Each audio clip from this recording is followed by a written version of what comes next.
Welcome to শুভমস garden. অনেকেই রয়েছে যাদের গোলাপ গাছের ফুল ফুটে গেছে, পাপড়িগুলো ঝরে পড়েছে। অনেকেরই আবার পাপড়িগুলো ফুলেই থেকে গেছে কিন্তু শুকিয়ে যাচ্ছে। প্রথমেই বলি, সেই পাপড়িগুলোকে ফুল থেকে হাত দিয়ে ঝরিয়ে ফেলো। এরপর ওই যে ফুলের অংশটি যেটি গাছের ডালের সাথে যুক্ত, ওই অংশটাকে কাটতে হবে। শুকিয়ে যাওয়া ফুলগুলোকে যদি গাছে রেখে দেওয়া হয় তবে কিন্তু গাছের এনার্জি লস হয়, অনেক ক্ষেত্রে আবার ফাঙ্গাস অ্যাটাক হতে পারে।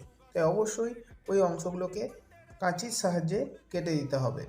তো এবার বলি কোন অংশটা কাটতে হবে। ফুলটা ছিল এইখানে, এর ঠিক নিচে অনেকে কেটে দাও, কিন্তু না, এখানে কাটলে চলবে না। কাটতে হবে এর থেকে ঠিক 2 থেকে 3টি করে পাতা রাখতে হবে, তার নিচের অংশে কাটতে হবে। এখানে 3টি পাতা রয়েছে, আমি 4 নম্বর পাতার আগে কাটছি।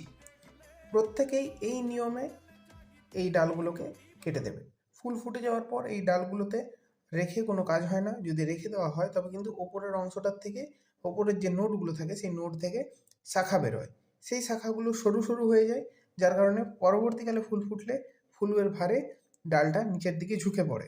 তাই অবশ্যই এরকম 2 থেকে 3টি করে পাতা রেখে কাটতে হবে। এবং 2 থেকে 3টি করে পাতা রেখে যদি কাটো তবে অবশ্যই পরবর্তী যে পাতাটি থাকছে সেই পাতাটির গোড়ায় কাটবে, অর্থাৎ যে নোডটি দেখা যাবে সেই নোডের গোড়ায় কাটতে হবে। ওপরের অংশে কাটলে পরবর্তীকালে ফাঙ্গাস লাগতে পারে ওই উপরের কাটা অংশটিতে। কেটে দেওয়া অংশে ফাঙ্গিসাইড লাগিয়ে দিতে পারো, ভালো হয়। পরিচর্যার ভিডিও জলদি আসছে, চ্যানেলটিকে সাবস্ক্রাইব করে রেখো। ধন্যবাদ।